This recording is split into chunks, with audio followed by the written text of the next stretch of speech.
मैं हूं सैयद अखिल, आप देख रहे हैं मेरे साथ परभणी आज तक। परभणी के जिलाधिकारी श्रीमती आंचल गोयल, इन्होंने जिस तरह से संडे को जिस तरह से काम किया है, परभणी शहर के मार्केट में घूमकर और मार्केट में उन लोगों के लिए एक सहारा बनी जो लोग कोरोना से बाधित होने वाले हैं, ऐसे लोगों को आह्वान किया गया है। आप ये नज़ारा देख सकते हैं कि किस तरह से परभणी की जिलाधिकारी श्रीमती आंचल गोयल और उन्हीं के साथ में परभणी महानगर पालिका के आयुक्त देवीदास पवार ये और इनकी टीम जिस तरह से घूमती हुई नजर आ रही है परभणी शहर के मार्केट में, और लोगों को, जनता को ही नहीं बल्कि दुकानदारों को आह्वान किया जा रहा है। और जो लोग बगैर मास्क के घूमते हुए नजर आ रहे हैं, ऐसे लोगों पर दंडात्मक कार्रवाई भी की जा रही है। आप ये नज़ारा देख सकते हैं। उसी के चलते आज सोमवार को जिस तरह से परभणी महानगर पालिका के आयुक्त देवीदास पवार, इन्होंने जिस तरह से परभणी शहर के मार्केट में अपनी टीम के साथ में घूमते हुए नजर आए और उन लोगों को वैक्सीनेशन करने के लिए आह्वान किया गया है। जो दुकानदार जो दुकानें खोलकर बैठे थे और किस तरह का इन्हें रिस्पांस मिल रहा है, आप ये नज़ारा देख सकते हैं कि परभणी शहर महानगर पालिका के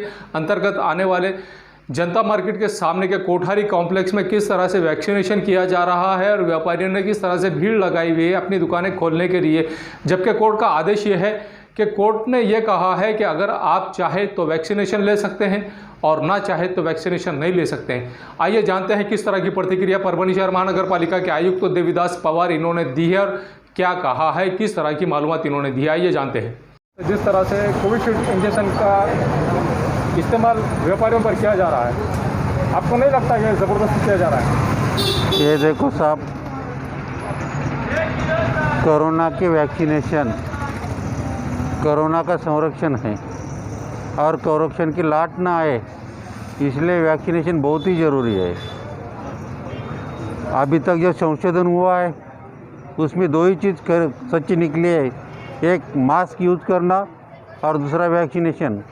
अगर मास्क यूज़ किया और वैक्सीनेशन किए तो कोरोना का संरक्षण हो सकता है। इसलिए गवर्नमेंट ने, हमने सब ने बार बार पिछले 6 महीने से यानी जनवरी से हमने पब्लिकेशन किया है, जन जागृति की है कि आप वैक्सीनेशन लो बोल के। हमने व्यापारी संगठन को बहुत सारे लेटर भी दिया है कि कोरोना का वैक्सीनेशन लो बोल के, और पर्सनली मेरा स्टाफ हर दुकान पे जाके ही बोला है कि वैक्सीनेशन करो बोल के, लेकिन अभी तक कोई रिस्पांस नहीं कर रहा है। इसलिए जिला प्रशासन, जिलाधिकारी मैडम ने, गोयल मैडम और हमने डिसीजन लिया है और कल हमने शॉप पे जाके हमको विनती की है कि आप वैक्सीनेशन लो बोल के, बगैर वैक्सीनेशन का दुकान ओपन मत करो बोलो। हमने किसी के ऊपर ज़बरदस्ती नहीं की है, कुछ नहीं किए। हमने खाली उन व्यापारियों को इतना विनती किया है कि आप खुद और आपके कामगार इन्होंने वैक्सीनेशन करके दुकान ओपन करो। लेकिन ये दुकानदार नहीं मान रहे, व्यापारी नहीं मान रहे, बगैर वैक्सीनेशन का दुकान ओपन कर रहे, तो खुद भी कोरोना के बाधित हो सकते हैं और आने वाला उनका ग्राहक जो है, कंज्यूमर जो है, वो कंज्यूमर भी वो बाधित हो सकते हैं कोरोना से और पूरे शहर में तीसरी लाट आ सकती है। इसलिए हमने ये डिसीजन लिया है। ये सही डिसीजन है। हमने किसी के ऊपर ज़बरदस्ती नहीं की है, हमने खाली राइटिंग में ही दिया है, सबको बताया है और गवर्नमेंट ने भी ये बताया है और किसी को हमने ये नहीं किया है। नंबर जिस तरह से हर वार्ड में लोग जिस तरह से रह रहे हैं, क्या जनता का भी यही काम रहे कि इन लोगों का भी वैक्सीनेशन होगा? जनता का भी वैक्सीनेशन होगा, इसलिए मेरे रेगुलर 10 वैक्सीनेशन सेंटर पूरे शहर में है। 10 सेंटर होके भी कम प्रतिशत नागरिकों का मिल रहा है, थोड़ा लंबा ये है बोल के। तो हमने माननीय जिलाधिकारी, महापौर, उप महापौर और मेरे सब नेता, महापालिका के नेता, सभापति और काउंसिलर सब ने मिल के और मेरा प्रशासन मिल के हर वार में एक दिन ज़्यादा 10-10 सेंटर, 12-12 सेंटर लगा के हम वहाँ पे वैक्सीनेशन कर रहे, ताकि मेरे नागरिकों के घर के नज़दीक ही वैक्सीनेशन सेंटर हो और उनको आसान जाए कि वैक्सीनेशन जाए। और ये इससे बहुत हमको अच्छा सपोर्ट मिल रहा है। हमारे 3 वार्ड में वैक्सीनेशन हुआ है, लेकिन अभी ये सन है, इसलिए हम और ये डेली हम करेंगे। मेरे 16 वार्ड है, 16 वार्ड में 16 सेशन लेंगे हम और सब तरफ हम घर घर जाके वैक्सीन के हिसाब से हमको सहूलत देंगे। जनता से क्या आह्वान करना चाहेंगे आप? मैं जनता को इतना ही आह्वान करना चाहता हूँ अपन को अपने शहर में और अपने ज़िले में कोरोना की तीसरी लहर नहीं आने देना है। और तीसरी लहर नहीं आना है तो अपन कुछ काम करना है, खाली दो ही काम करना है, एक मास्क वापरना और वैक्सीनेशन कर लेना। अगर मास्क यूज किया और वैक्सीनेशन किया तो डेफिनेटली कोरोना का अपन संभव जो है वो नहीं हो जाएगा। अच्छा, जनता में ऐसी भी चर्चा चल रही है कि कोर्ट के आदेश है, अगर आप वैक्सीनेशन कराना चाहते हैं, आपकी इच्छा नहीं है वैक्सीनेशन कराने की, और जिला प्रशासन जिस तरह से वैक्सीनेशन करा रहा है, तो आप किस तरह से देखते हैं? ये देखो, हम भी कोर्ट के आदेश के बादिल है, हमारे गवर्नमेंट के भी कोर्ट के आदेश से बादिल है, और हम भी वही आदेश से कर रहे हैं कि हम किसी को ज़बरदस्ती नहीं कर रहे हैं। हम क्या वार्ड में जाके कैंप लगा रहे हैं और विनती कर रहे हैं और वैक्सीनेशन क्यों करना चाह रहे हैं, इसकी जन जागृति की इसका महत्व बता रहे हैं और वैक्सीनेशन कर रहे। हम किसी को ज़बरदस्ती नहीं कर रहे। हमने दुकानदारों को भी कोई ज़बरदस्ती नहीं करी। अगर उनका बिजनेस करना है तो उन्होंने वैक्सीनेशन करके बिजनेस करो, बस इतने बोल। गणेशोत्सव के चलते पुलिस प्रशासन किस तरह से एक्टिव हो गई है, सक्रिय हो गई। आप ये नज़ारा देख सकते हैं कि परभणी शहर के ईदगाह मैदान में किस तरह से परभणी शहर के कोतवाली पुलिस स्टेशन, परभणी शहर के नानालपेट पुलिस स्टेशन, परभणी शहर के मोड़ा पुलिस स्टेशन और परभणी शहर के ग्रामीण पुलिस स्टेशन, चारों भी पुलिस स्टेशन के जिम्मेदारों को किस तरह से बुलाया गया है। और बुलाने के बाद में यही नहीं बल्कि अग्निशमन दल और एम्बुलेंस विभाग के लोगों को भी किस तरह से बुलाया गया है। आप ये नज़ारा देख सकते हैं कि परभणी के एडिशनल एसपी अविनाश कुमार जी इन्होंने और परभणी के तहसीलदार डॉक्टर संजय बिरादर इन्होंने मिलकर ये कार्रवाई किस तरह से इन्हें बुलाया है। और कॉल पर, अगर इमरजेंसी कॉल पर बुलाए तो ऐसी सूरत में पुलिस प्रशासन के लोग कितना एक्टिव है, ये सराव इन्हें करना था और यही सराव इन्होंने किया है। और आइए जानते हैं किस तरह की प्रतिक्रिया इन थानों के पीआई ने दी है। और यही नहीं बल्कि अविनाश कुमार जी इन्होंने भी किस तरह का आह्वान जनता से किया है। आइए जानते हैं किस तरह की प्रतिक्रिया इन्होंने दी है और जनता से किस तरह का आह्वान किया है। आप ये नज़ारा देख सकते हैं कि किस तरह का काम ये करते हुए नज़र आ रहे हैं और पुलिस प्रशासन को किस तरह से एक्टिव और सक्रिय रखने का प्रयास भी पुलिस प्रशासन की जानिब से किया जा रहा है। आप ये नज़ारा देख सकते हैं।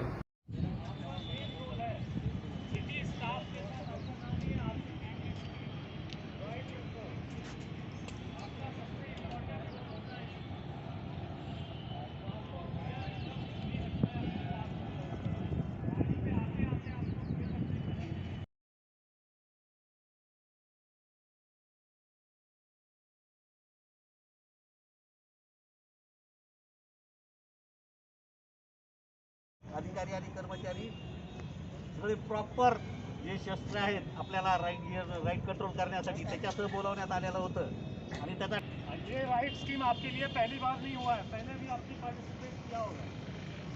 इसमें हम लोग चेक करते हैं टर्न अराउंड टाइम, किस टाइम पे कॉल गया और कौन एजेंसी अलग अलग है। देखो इसमें फायर ब्रिगेड है, तहसीलदार साहब हैं, हमारे पुलिस स्टेशन के स्टाफ हैं, ट्रैफिक है, आरसीपी, एम्बुलेंस और एसआरपीएफ।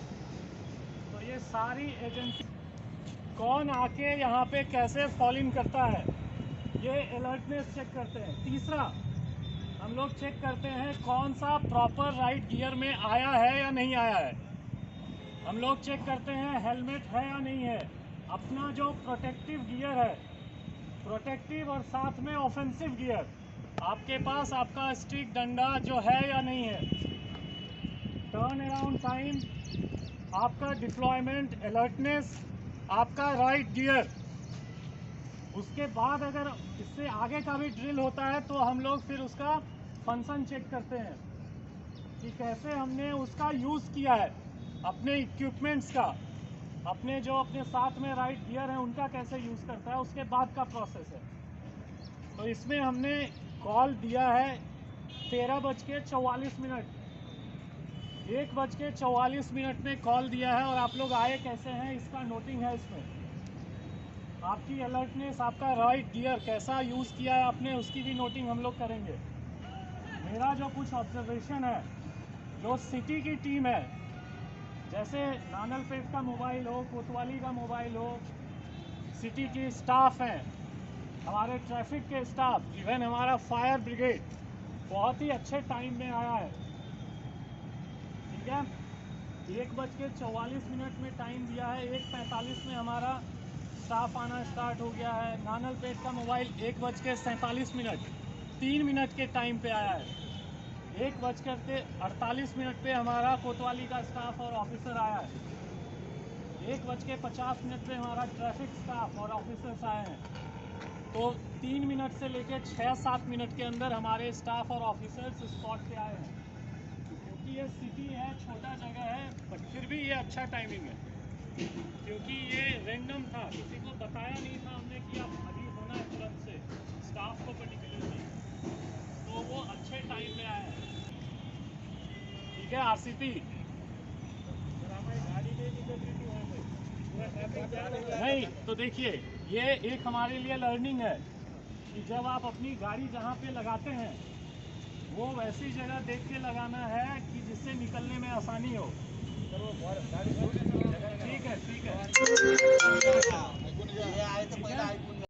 सध्या गणपती उत्सव सुरू आहे। गणपती उत्सव संबंधाने जर कुठं जर काही झालं त्या तात्काळ आटोक्यात आणण्यासाठी राईट स्कीमची आपण उपाययोजना घेतो आहे।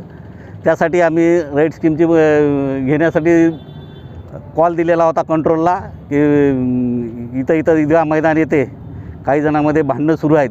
त्यानुसार प्रत्येक पोलीस स्टेशनचे रिस्पॉन्स टाईम किती येतो त्यासाठी कंट्रोल वेगवेगळे SRP RCP कोतवाली ग्रामीण नवामोंडा या पोलीस स्टेशनचे सर्व अधिकारी कर्मचारी यांना बोलावण्यात आलेले होते। त्यांचा रिस्पॉन्स टाईम किती आहे आणि आपल्याला जास्तीत जास्त रिस्पॉन्स टाईम कमी वेळ पाहिजे जेणे की करून काही झालं तर आपण कंट्रोल करू शकतो, त्यासाठी राईट स्कीम घेण्यात येते आहे। आणि सध्या त्यांना इथं फॉलिंग करून पॉईंटवर रवाना केलेला आहे। मी कोतवाली पोलीस स्टेशन येथे पोलीस निरीक्षक आहे चौधरी। हे रॉयड कंट्रोल स्कीम जे आहे दंगा काबू योजना आमच्या खात्यामध्ये हे एखादा दंगा झाला, एखादी मोठी गर्दी जमली तर त्यांना लवकरात लवकर कसं कंट्रोल करता येईल याच्यासाठीचे आमची एक प्रॅक्टिस आहे।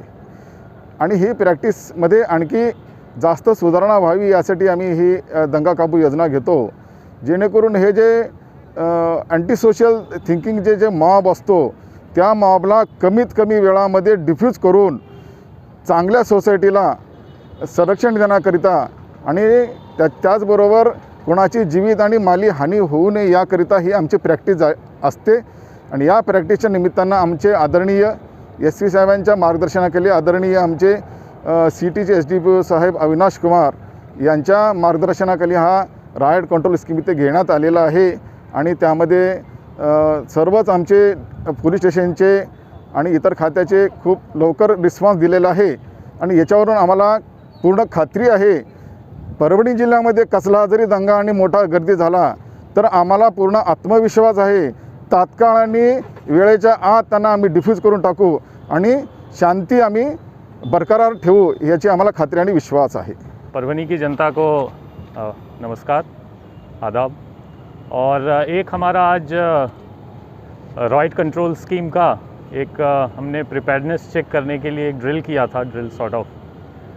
माननीय IG सर SP सर का एक क्लियर आदेश है कि जो परभणी में लॉ एंड ऑर्डर वाइज जो हमारी प्रिपेयर्डनेस है वो एक अव्वल दर्जे की प्रिपेयर्डनेस होनी चाहिए। हमारा equipment wise, alertness wise, deployment, एक पेपर पे स्कीम, रॉयड स्कीम, ये एक काफ़ी अव्वल दर्जे की होनी चाहिए जिससे हमारा इम्पैक्ट एंटी सोशल एलिमेंट्स पे ज़्यादा से ज़्यादा पड़े और हमारा जो पुलिसिंग इफ़ेक्टिवनेस है सिटी में और अच्छी हो। तो इसका एक पुलिसिंग इफ़ेक्टिवनेस का एक जो मापक होता है कि लॉ एंड ऑर्डर में हमारा रिस्पॉन्स टाइम, हमारा अलर्टनेस, हमारी प्रिपेयर्डनेस कितनी अच्छी है, इसको चेक करने के लिए, इसको जांचने के लिए और क्या इम्प्रूवमेंट कर सकते हैं, इसके लिए हमने एक ये अभी रॉयड स्कीम का एक ड्रिल किया है। इसमें एक चीज़ और देखनी चाहिए कि सिर्फ पुलिस डिपार्टमेंट इन्वॉल्व नहीं होती है जब भी कोई सिटी में रॉयड या मोटा गर्दी का जमाव होता है। इसमें फायर ब्रिगेड का इन्वॉल्वमेंट होता है, इसमें इवन तहसीलदार को हम लोग बुलाते हैं, हम लोग और भी जो हमारी अलग अलग एजेंसीज़ हैं जैसे कि ट्रैफिक, RCP, हमारा SRPF, इन सबको भी बुला के हमने अभी यहाँ पे चेक किया है कि उनका turn around time, response time क्या है, उनकी प्रिपेयर्डनेस कैसी है इक्विपमेंट के साथ, वो ड्रिल अपने शील्ड के साथ, स्टिक के साथ, हेलमेट के साथ कैसे आते हैं और उसका क्या इम्पैक्ट होता है। तो एक तरह से ये हमारा कंटिन्यूअस लर्निंग एक्सरसाइज होता है, जिसमें हम लोग फीडबैक देते हैं अपने स्टाफ को डिब्रीफिंग के मार्फत कि हमारे में ये कमियां हैं, ये अच्छी है, ये इनका अच्छा चीज़ हुआ, ये और अच्छा हम लोग कर सकते हैं, ताकि जो लॉ एंड ऑर्डर को मेंटेन करने के लिए हमारी प्रिपेयर्डनेस है वो और अच्छे से अच्छा हो सके।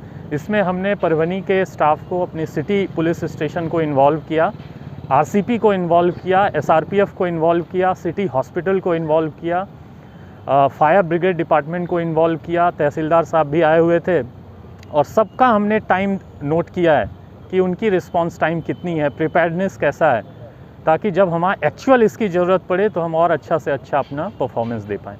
Thank you so much. पिछले दिनों 15 अगस्त 2021 को परभनी ज़िले के जिंतूर तालुके के न्यूडी गांव से एक आवाज़ उठी थी कि प्रादेशिक वन विभाग की जानिब से जिस तरह से यहाँ पर वृक्षारोपण किया गया और वृक्षारोपण नहीं होने के बावजूद यहाँ पर किस तरह का भ्रष्टाचार किया गया है प्रादेशिक वन विभाग की जानिब से, इसी के चलते यहाँ के लोग, कुछ लोग आमरण उपोषण पर बैठे थे और आमरण उपोषण पर बैठने के बाद में परभनी के जिला अधिकारी श्रीमती आंचल गोयल, इन्होंने एक समिति गठित की और समिति गठित करने के बाद यहाँ पर अचानक 2 दिन पहले ही जिस तरह से यहाँ पर वृक्ष लाए गए हैं, वृक्ष लगाने के लिए जिस तरह से रोप लाया गया है और रोप लाने के बाद में यहाँ पर ये काम शुरू किया जाना है कि वृक्ष लगाना है, लेकिन परभनी के जिला अधिकारी श्रीमती आंचल गोयल, इन्हें यहाँ के सुजान नागरिकों ने जिस तरह से मालूमात दी और मालूमात देने के बाद में परभनी के जिला अधिकारी श्रीमती आंचल गोयल, इन्होंने ये वृक्ष लगाने पर रोक लगा दी है। और आप ये नज़ारा देख सकते हैं कि किस तरह का काम यहाँ के गाँव वासियों ने किया है। आप ये नज़ारा देख सकते हैं कि किस तरह का जन जागृति का काम इन्होंने किया है और भ्रष्ट अधिकारियों को अब जेलों के सलाखों के पीछे अब भेजने की तैयारी में ये लोग लगे हुए हैं। आप ये नज़ारा देख सकते हैं कि न्यूडीकर किस तरह से अपना काम बखूबी अंजाम देने पर तुले हुए हैं। आप ये नज़ारा देख सकते हैं।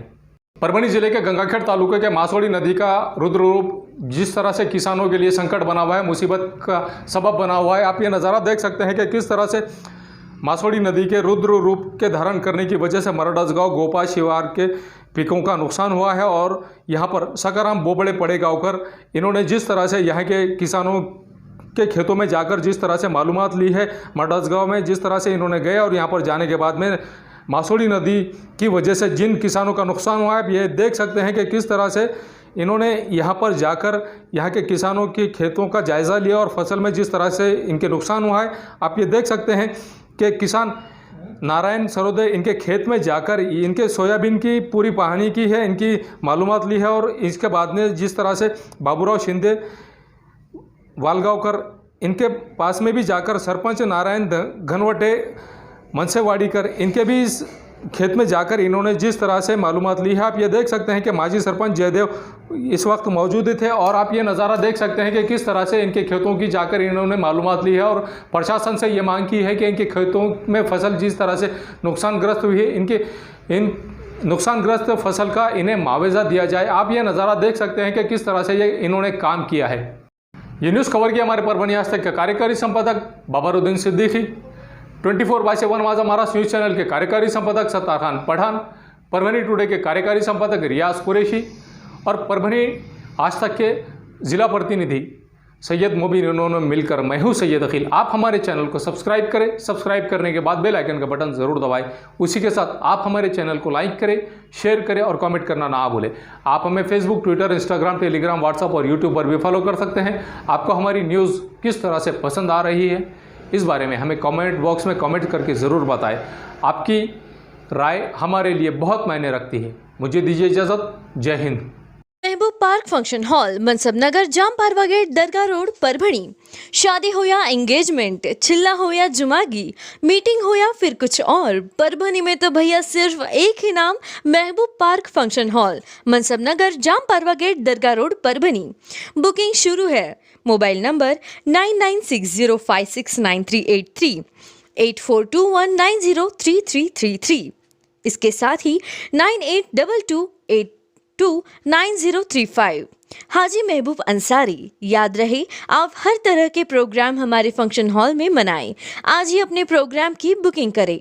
मिर्जा मेस, सूबेदार नगर, डिपो के पास, परभणी। अगर आप परभणी शहर में रहते हैं और घर के खाने का लुत्फ लेना है तो संपर्क जरूर करें मिर्जा में सुबेदार नगर डिपो के पास परभणी। घर पहुंच सेवा खाने के टिफिन के लिए जरूर संपर्क करें। मोबाइल क्रमांक 8830266947। एयरफिटर उड़ान पुल के पास अनुषा टैक्स के सामने गंगाखेड़ रोड परभणी 24 तास सेवा। अगर आपकी गाड़ी किसी भी जगह पर परभणी शहर के किसी की भी जगह पर पंक्चर हो रही है तो आप टेंशन ना लें, ये नंबर पर फ़ोन करें। 24 घंटे सेवा उपलब्ध है। सैयद शकील, सैयद इस्माइल, संपर्क ज़रूर करें। समीर टेंट हाउस, कुदरती कॉर्नर, कादराबाद प्लॉट, परभणी। हमारे पास तरह के प्रोग्राम के लिए सामान किराए पर मिलेगा। शादी, एंगेजमेंट, चिल्ला जैसे सभी प्रोग्राम के लिए संपर्क करें सैयद मुज्जमिल। मोबाइल क्रमांक 9766683126। मोहम्मद अकबर का Janata aluminium, Padola colony, Subedar Nagar, Dargah road, Parbhani. हमारे पास aluminium partition, sliding windows, glass work, composite panel, aluminium doors, cupboards तैयार और फिट करके सबसे कम कीमत में मिलेंगे। एक बार संपर्क जरूर करें मोहम्मद अकबर। मोबाइल क्रमांक 9890232128। क्वालिटी की तलाश यहाँ खत्म। King of belts, Shaniwar Bazar के पास, Nanalpet corner, Parbhani. Ladies purse, school bag, original leather belt, कमर belt, wallet, body spray, perfume और भी बहुत कुछ। एक बार जरूर आए। King of belt, Shaniwar Bazar, Nanalpet corner, Parbhani. SPS English speaking classes, Masoom colony, Dargah road, Parbhani. अगर आप घर बैठे इंग्लिश में बात करना सीखना है तो आज ही कांटेक्ट करें SBS English speaking classes. Mobile number 9823797828। अगर आपके पास, आपके पड़ोस में किसी को मूलव्याध है, बगंदर है, नासूर है तो आप फिक्र ना करें, डॉक्टर राव से कांटेक्ट करें। ये उनका पता है, साई क्लिनिक व nursing home, Gavane chowk, Parbhani. Doctor Rao को 40 साल का तजुर्बा है, Gavane chowk, Parbhani. Mobile number 9890090925। Second number 94206219